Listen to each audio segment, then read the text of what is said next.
Hey everybody, it's Todd Bartusek with Berkshire Hathaway Real Estate and the All Metro Real Estate Group. So coming to you again, I want to give you your West Side market reports for the month of July.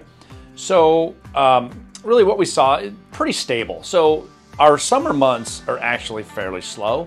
I always say August is like our second slowest month of the year behind December. You know, we got people going, gearing up for school, doing last minute vacations, things of that nature. So in June, we had 40 total sales in District 66. July, we had 27. Okay, so that's down 33%. Not a big deal. That's pretty much what I expect to have happen in July and August, where our sales do drop. We went from an average sale price of about $424 in June to an average sale price of about just shy of $427. So just up like not even quite a full percentage point. Average days on market stayed about the same, 6 compared to 9. So pretty typical activity that I would expect to see in the summer. So that's the overall market, okay? Then the first segment, which is the first-time home buyer market, that's 0 to 300,000. So in June, we had 20 sell. In July, we had 11. Again, our activity's down. We went from an average sale price in June of about $240,000 down to about $229,000. So that's down about 5%. Again, doesn't mean that the houses themselves are actually dropping. What it would tell me is the 11 houses that sold in July when we had 20 in June, so we had more lower price houses sell, and that went on the market. Our upper end market right now, there's almost literally no inventory. So that's the 0 to 300. The next that I want to talk about is the 3 to 650. So we went from 16 sold in June to 14 sold in July, with an average sale price of about $413,000 in June to an average sale price of about $486,000 in July, up about 18%. So now what that showed me is that mid-level product, right? And obviously it's not the first-time home buyer price point. It's not the major luxury house.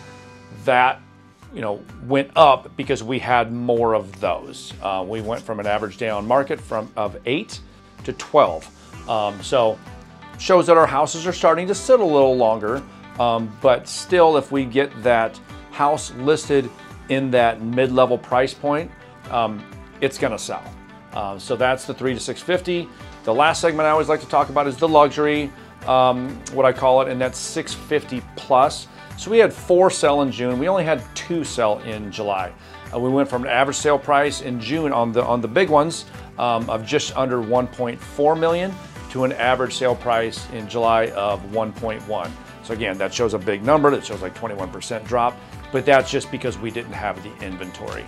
Okay, and the houses even in the upper end took on average 8 days to sell in June, and in July, average of 19. So again, our higher price starting to sit a little bit, and we're starting to tick down in the amount of houses in a higher price point that are getting listed. But folks, there's still a lot of demand and interest for houses in that luxury market. So again, I'm a lifelong District 66 resident.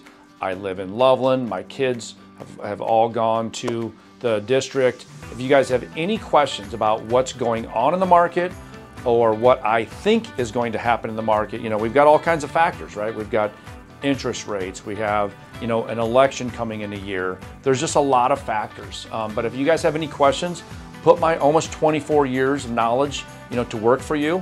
And I'm glad to answer any questions. Obviously, there's no obligation. So please follow me on social media. And if you like what you see here, please subscribe to my YouTube channel. Thanks for watching. Have a great one.